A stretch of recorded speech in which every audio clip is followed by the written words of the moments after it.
My name is Beatrice Adu. The news is also live on Kasmi 107.1 FM and across the world at 3news.com. Coming up in the next 30 minutes.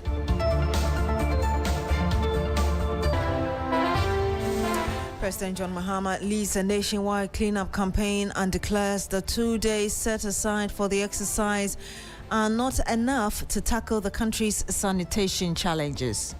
2 days are not enough to finish this work, but we're going to institute it so that at least 1 day every month, all of us should come out and clean our surroundings.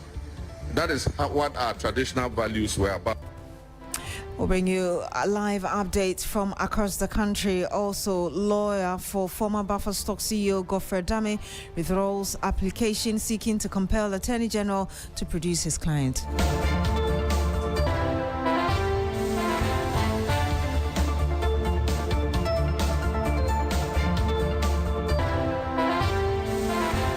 Thank you very much for joining us this afternoon. President John Mahama says the 2 days set aside for the national cleanup exercise are not enough to tackle the country's sanitation challenges. He says the government will institutionalize a monthly nationwide cleanup exercise to sustain the effort and keep communities clean. The president made the remarks after joining volunteers in the 2-day nationwide exercise, where he also called for a change in public attitudes towards sanitation, stressing that proper waste disposal and regular cleanup activities are essential to preventing a recurrence of the recent devastating flood. The exercise comes after the recent floods that claimed dozens of lives, displaced families, and caused widespread destruction, prompting government to intensify both recovery and flood prevention measures. I want to thank the armed forces, the security services, the traditional rulers. We have Niga here with us, and everybody who has come out to take part in this important national exercise. Floods have been devastating, but we must show that we're a resilient nation and we can bounce back even better. We're not going to be like the vulture who will say that when the rain stops, he'll repair his roof.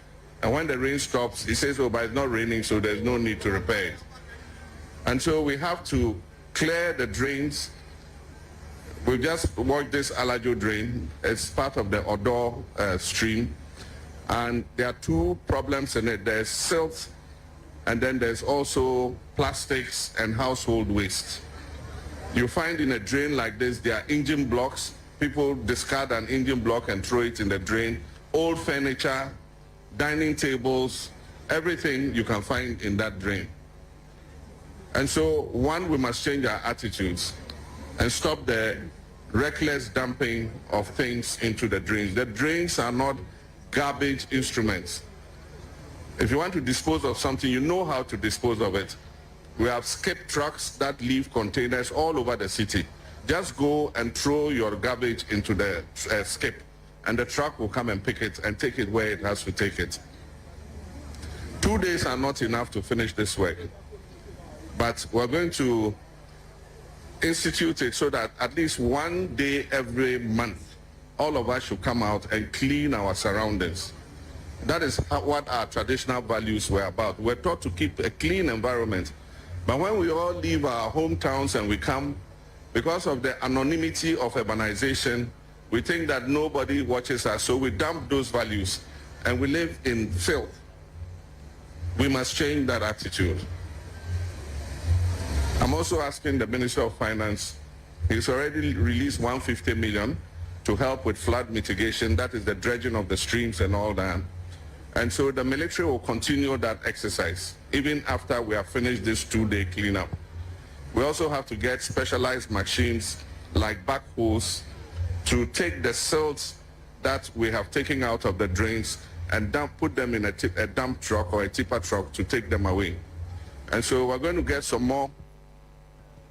We're going to get some more backhoes for the military so that all the garbage and the silt that we have taken out of the drains, they'll be able to gather it and go and dump it somewhere. Otherwise, if we don't do that, what we would have done will be in vain, because when the rains come, it will just wash all those silt and garbage back into the drain. So thank you very much, everybody who has come out. Let me especially thank Niga. He's gone around the whole city. I want to thank him, thank all his other traditional leaders, and all the people of Ghana who have come out today to clean their environments. Thank you very much. And I had the President John Mahama giving us his thoughts during that visit. Let's speak to Joseph Armstrong Alogwe. Joseph, tell us where you are currently, describe the atmosphere and perhaps how the public is responding to this.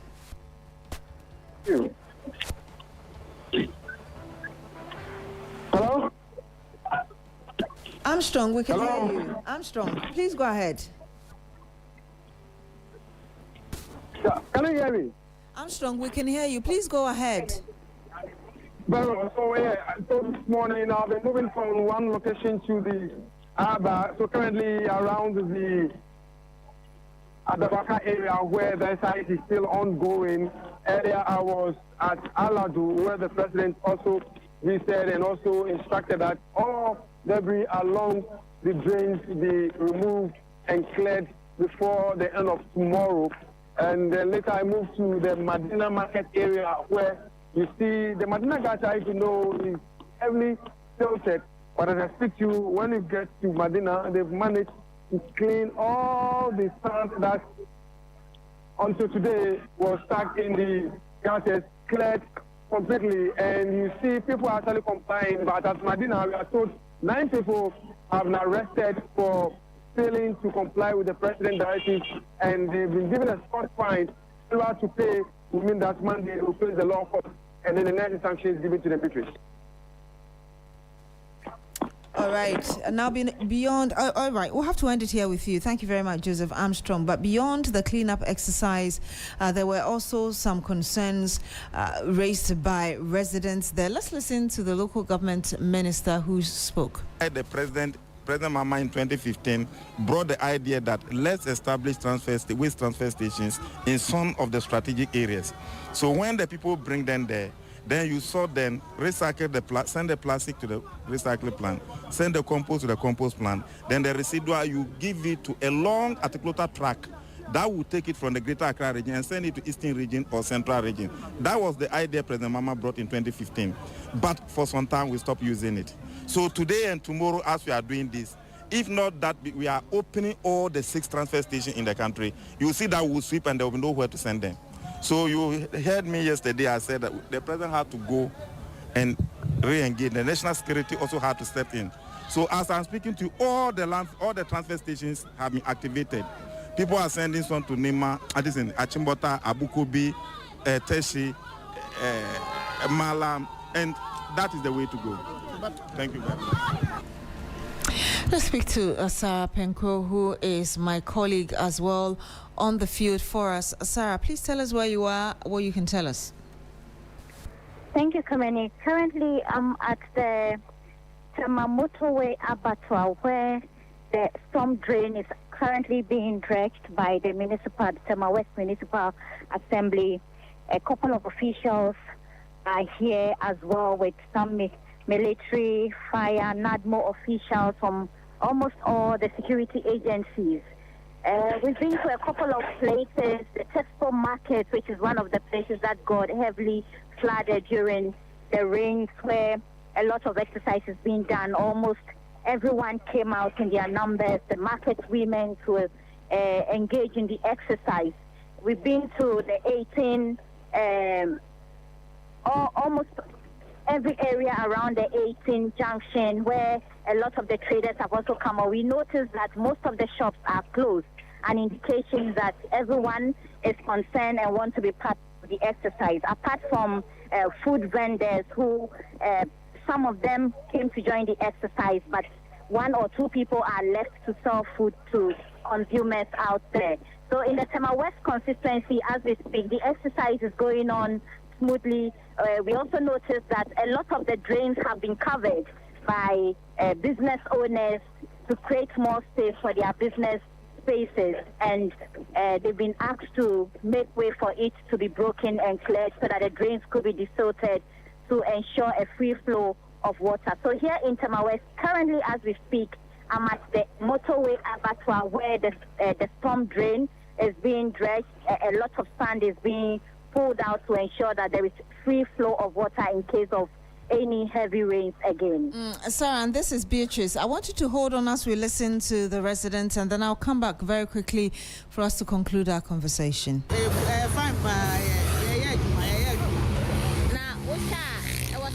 Fine, So I said to us, no problem, you're fine. I said to us, no problem, you're neat. Baby, Obi and CSC, Obi and Van Onion, baby, I'm fine. I said to us, then be I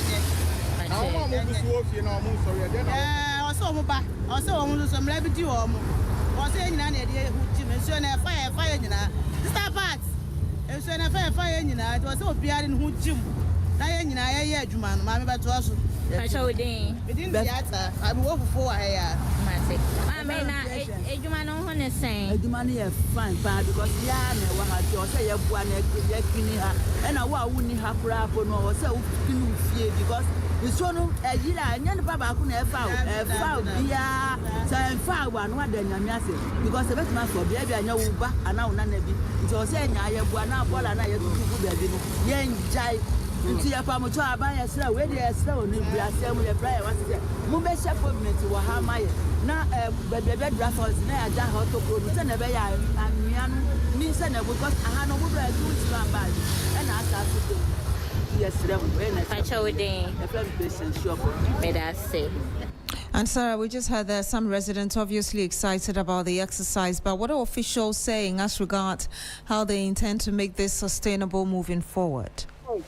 Well, officials say beyond today's exercise, tomorrow they are coming back to the field where they will ensure most of the debris that have been collected along the roads are picked up. We've seen a lot of this abobo yards also part of the exercise, clearing the refuse as the residents and the security agencies who are assisting in the cleanup exercise are weeding the place and bringing it out of the gutter. One notable concern, however, is that the resources, the safety gears that are being used by the residents and those partaking in the exercise is quite few. So there is a call that moving forward, more of these Wellington boots and nose mask would be provided as well as gloves so that those who are entering the gutters to bring out the debris could be well protected. Thank you very much, Sarah Penkro. She's my colleague currently in Tema monitoring the national sanitation exercise. And let's speak to my colleague, Ibrahim Abubakar, who is in the Ashanti region. It's been a busy day in Kumasi, we know, and he'll be joining us to give us a sense of what's happening. But ahead of that, the Ashanti regional minister himself has been speaking. Let's hear him, and then we can go to Ibrahim Abubakar to bring us an update as regards how the exercise is going. Demolitions that have started, you saw what happened under KMA. There are more to come up, especially under Asokwa. Ofoikrom and then Asokore Mampong. The majority of these streams serve as wetlands, especially the banks and all that, to be able to absorb the rainwaters when they come down. Recently when we went there together, you realize that there are these illegal structures that have come up in the waterways. We have marked them for demolition. So I've given them the assurance that they have all my backing in making sure that they remove all these illegal structures. So Asokwa will begin this very soon, and the other districts will equally follow suit. And also to assure you that whichever protection we need to give to the mayor to keep doing the work he's doing in the central business area, we are providing that so that we will be all out in making sure that we are proactive in preventing these floods that take lives and livelihoods. And here the Ashanti Regional Minister Ibrahim Abubakar is a man in that part of the country. He joins us live. Ibrahim, what can you tell us as regards how the exercise is going today? Well, Beatrice, today's exercise, I would say, saw hundreds of residents and traders also came out. We saw assembly members, security personnel, school children, members of the various churches, and also government appointees, who all came together to clear choke drains. Some of them had to sweep the streets and remove heaps of refuse from public spaces. Now, the cleanup, I would say, today targeted major markets, roads, lorry terminals, and also flood-prone communities as part of efforts, as we do know, to improve environmental sanitation. So generally, in the Ashanti region, participation was encouraging. Like I said, many came out voluntarily to participate in the exercise. But then authorities are also insisting that sustained public education and strict enforcement of sanitation bylaws will be key to achieving lasting behavioral change. So today was just about clearing of choke drains and weeding around. God willing, tomorrow, government officials or the assembly says they will move beyond that to dredging and desilting of major drains so that even as the rains come in huge volumes, we wouldn't be seeing the flood that we saw in the past days. Beyond what we heard the Ashanti Regional Minister say, what else did he say regarding holding people accountable for loitering and making an environment dirty in the Ashanti region in particular? Well, as we do know, the Kumasi Metropolitan Assembly has already started. That's on Monday, deciding to move from community home to home and arrest people who are flouting environmental laws.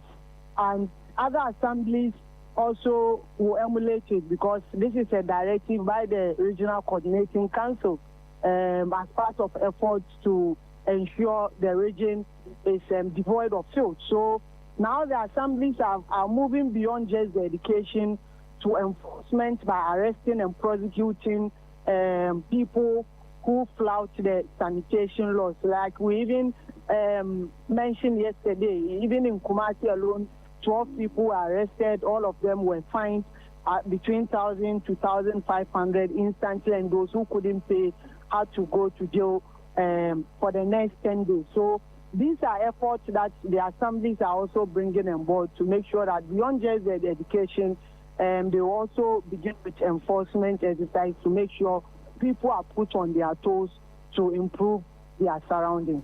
Thank you very much, Ibrahim Abubakar. He's Ashanti Regional Correspondent. From the Ashanti region, we had for the Eastern region, my colleague Yvonne Nikwe is in Koforidua, and she's been monitoring the exercise for us. Yvonne, are residents turning out in numbers to participate in this?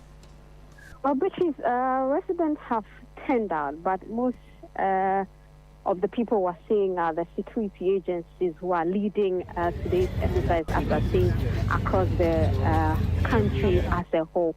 Now, what it is with the Eastern region is that we haven't experienced quite flooding issues as we've done in past areas.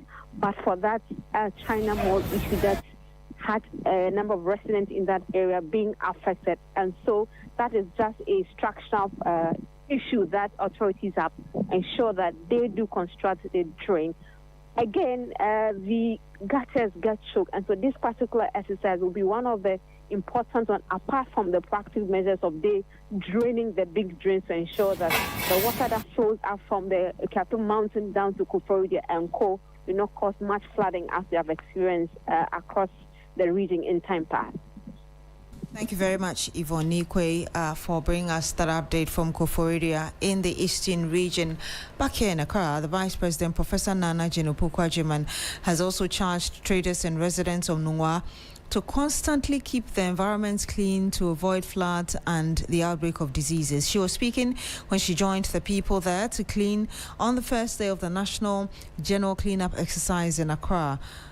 The Vice Presidential Correspondent Evelyn Tingma brought us this report on that earlier. Today is day one of the 2 days National General Cleaning Exercise as directed by the President John Dramani Mahama. And of course, today the security services, public officials, heads of public institutions, MMDCEs and other government appointees are leading the exercise today. And of course, tomorrow, the rest of the citizens will join in the exercise. And so today, the Vice President of the Republic, Professor Nana Jinopukwajiman, was in Nungwa and its environs to take part in the cleaning exercises. And before the Vice President arrived, we had the military leading the charge over there and together with some residents of Nungwa. And so when the Vice President came, she actively was involved in the exercise, in the cleaning of the environment.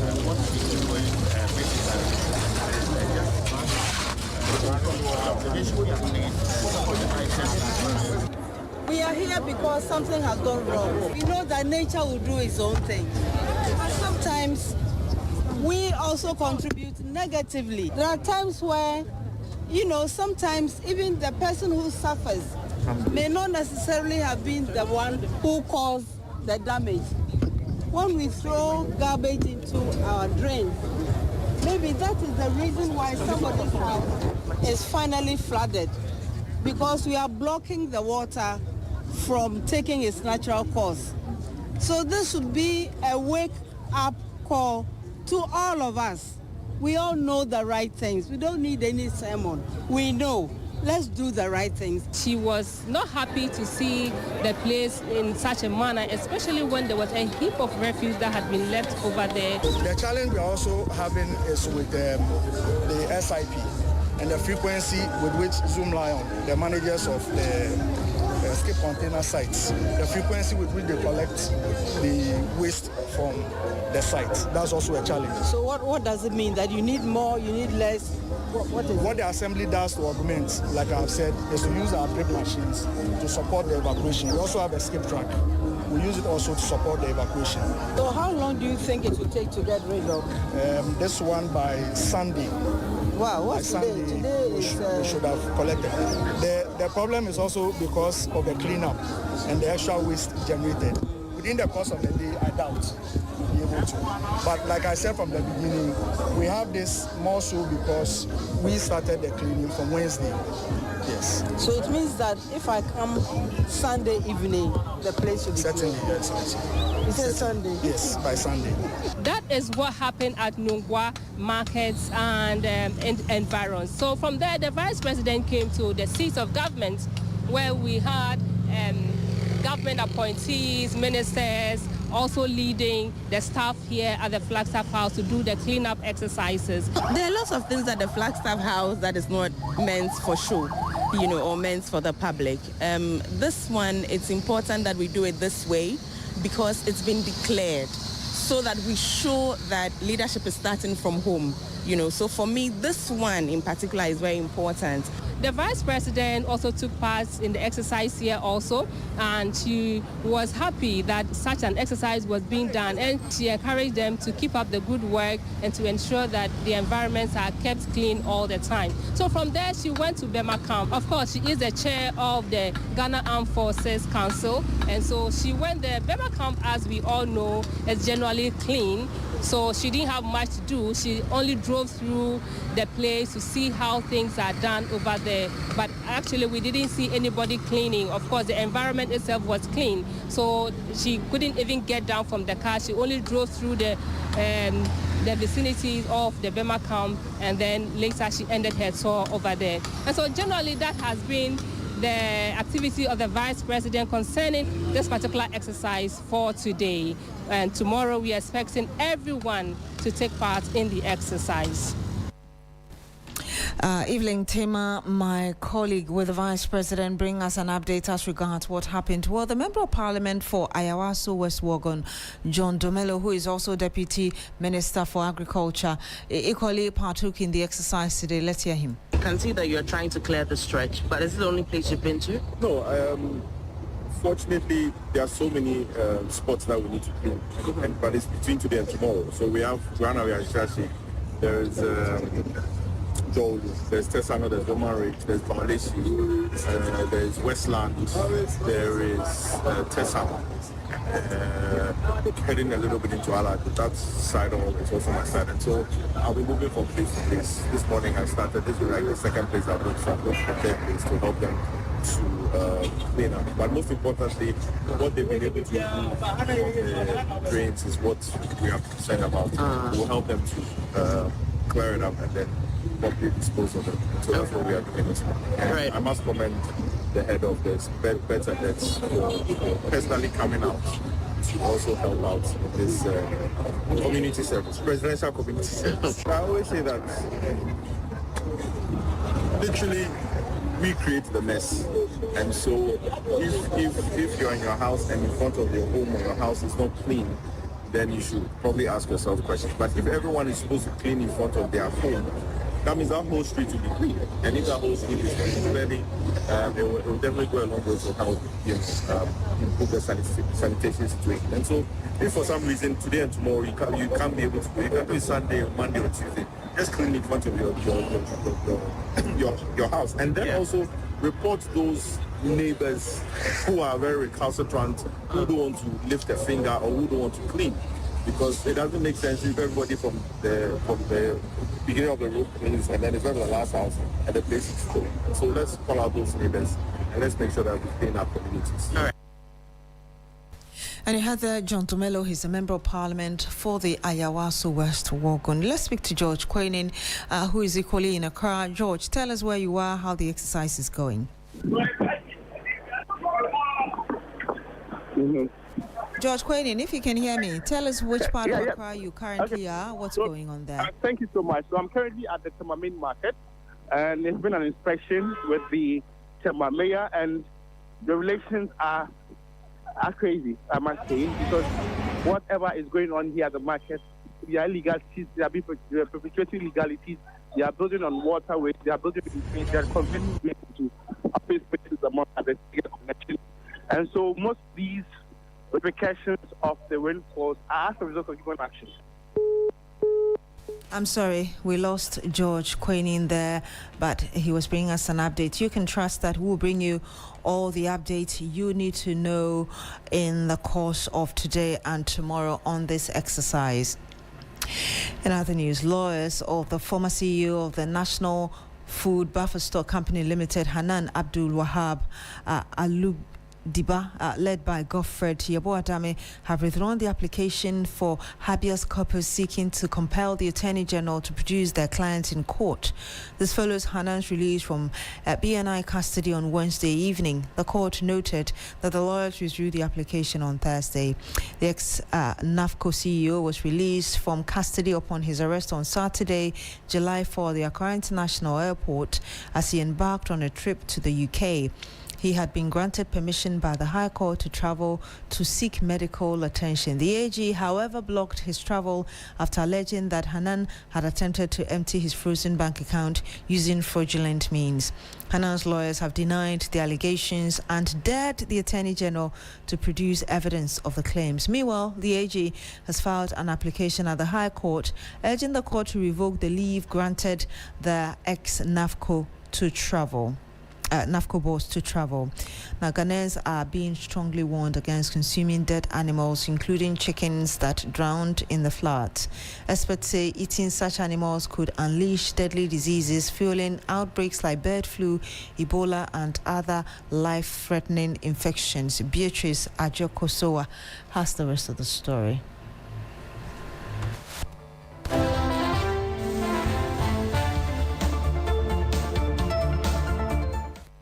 The floods wiped out a significant number of livestock, especially poultry. But beyond the farmers' heartbreak, a deadly danger looms. In some communities, people are risking their lives by buying dead animals at low prices for food. Risk Communication Officer at the Ghana Veterinary Service, Dr. Benjamin Kisisasu, warns that these reckless practices could trigger catastrophic disease outbreaks. It's not safe to consume dead animals. So should your poultry bears get dead due to flood, don't take advantage because you're going to make money to do that. Should we see people doing that, just report to the nearest security services, any police station, so that investigation is carried out and veterinary service will be called on to ascertain the situation. All those into animal farming, that there's a need for them to ensure what we call biosecurity, making sure that the fencing of their facility, the disinfectant that is stepped in, because as it's flood, you know, the water comes from so many places, from cemetery, from other farms. If you don't take care, we'll have outbreak of disease that can affect animals. And some of the diseases that can affect animals can affect humans. He stresses that consuming dead animals. And we'll bring you the full report later. That's it for the midday news here on 3FM 92.7. My name is Beatrice Adu. Thank you very much for joining us this afternoon. Log on to 3news.com for more news. Coming up shortly is Business Daily with Bismarck Awusa.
Hello, good afternoon, and welcome to Business Daily on 3FM 92.7 with me, Bismarck. Also coming out, Bank of Ghana Governor Dr. Johnson Esiama warns of health risks from poor handling of CD notes during national cleanup exercise.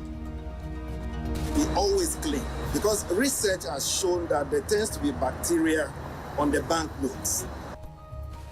Also ahead, Importers and Exporters Association of Ghana urges government to develop rail link from seaports to Buankra to slash shipping costs, protect roads. Let's think around the clock. It's not too late. Can we do a real linking them port and the port to the Buankra? Other than that, Buankra inland will put up and no use. Plus, government targets 5.669 billion cedis in today's Treasury Bill auction following strong investor appetite. We'll bring you details of our headlines and other stories shortly. Please stay.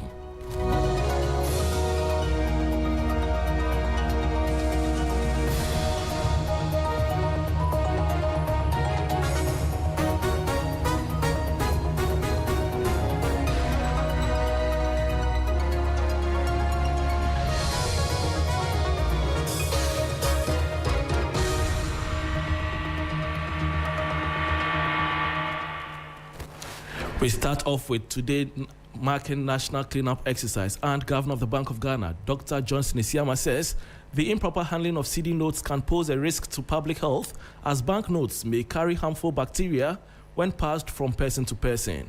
Speaking during the National Cleanup Exercise in Accra, he noted that keeping the city clean is part of a broader commitment to public health hygiene. He urged the public to handle and store banknotes properly to help curb the spread of disease. We look at it from another perspective, and that is to do with the banknotes, the CD notes that we use at the markets. We want those notes to be always clean, because research has shown that there tends to be bacteria on the banknotes. And as you can expect, when people pass those banknotes around, there tends to be bacteria that is transmitted from one another. And so that is why the central bank is joining government in this campaign. We are going to sustain it. It's not going to be a one-day wonder. If we can do this monthly, at least it helps to sensitize the people. We are happy that our heads of departments are here with us. They are also going to carry on the message with their staff right within our own premises, at the offices, the way we handle the refuse. Management will make sure that we do this and do this better. And we are happy you join us, TV3, in this campaign. And that was Governor of the Bank of Ghana, Dr. Johnson Esiama, participating in today's cleanup exercise. Moving on, the Executive Secretary for the Importers and Exporters Association of Ghana, Samson Asaki Awingobit, has called for the urgent development of a railway network connecting the nation's coastal seaports to the Buankra inland port in the Ashanti region. He noted that utilizing rail transport would ensure the swift movement of cargo at significantly cheaper rates, ultimately driving down production costs for businesses when the inland port is completed. Beyond the economic benefits for traders, Awingobit highlighted the infrastructure advantages, stating that shifting heavy cargo from tarmac to rails would greatly reduce traffic pressure and prolong the lifespan of Ghana's road network. One of the things that I was talking about, the Buankra port, inland port that we are building, the question I kept on asking is how would the cargo get there? How would the containers get there? We needed to connect the railway system from Tema Port or Takrara Port to that enclave, so that when the vessels drop here and say we have these containers for Asante region and beyond, they can put on this locomotive train that it can take it easily to that part of the world. But if you put up the Buankra inland port and you have not factored in rail, and you now want to take the cargo on same tracks, it's because the tracks are destroying our road. That is why we say let's introduce rail. That could also be one of the fastest and easier mode of transportation. Okay, and so as being a maritime person, I see that now that we have been able to introduce locomotive train to carry cargo, let's think around the clock. It's not too late. Can we do a rail linking Tema Port and Takrara Port to the Buankra? Other than that, Buankra inland will be put up and it's of no use. You heard Executive Secretary for the Importers and Exporters Association of Ghana, Samson Asaki Awingobit. Now, government returned to the domestic money market today with a target to borrow 5.669 billion cedis through its weekly treasury bill auction. This 3 Business News Desk report has the details. The auction, designated by the Bank of Ghana as Tender 2015, features the standard short-term debt instruments, including the 91-day, 182-day, and 364-day bills. This massive borrowing target of 5.669 billion cedis arrives on the heels of a sustained 2-week streak of oversubscriptions in the primary market. This signals highly resilient investor appetite for short-term government securities amidst ongoing macroeconomic developments. 3 Business anticipates that the central bank will look to maintain stable yields during the tender while absorbing the high liquidity from institutional investors and primary dealers who continue to favor short-term tenors over long-term instruments. The funds raised from Tender 2015 are expected to assist government in meeting its immediate domestic financing needs and refinancing maturing short-term obligations.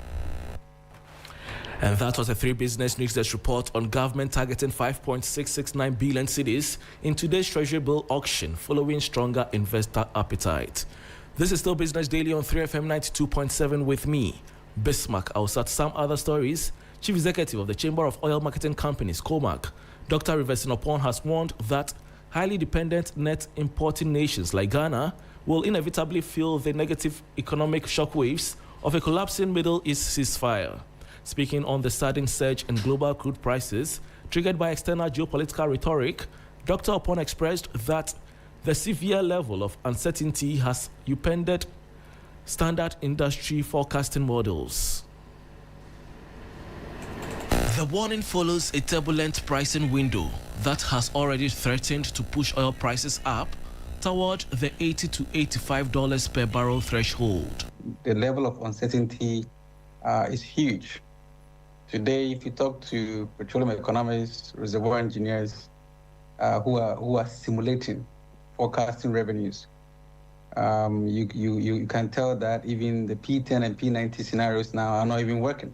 We hope that it will not hit above the 80s or even 85 because it's easier from 85 to 90 than 100 than being stabilized. Addressing potential mitigation strategies, Dr. Opon dismissed the idea that local refining or localized standard stockpiling can fully shield the country. It obviously will affect the pump prices. But with this kind of statements, with this kind of warnings, and knowing well the importance of this region in a global energy market, it would indeed affect global prices.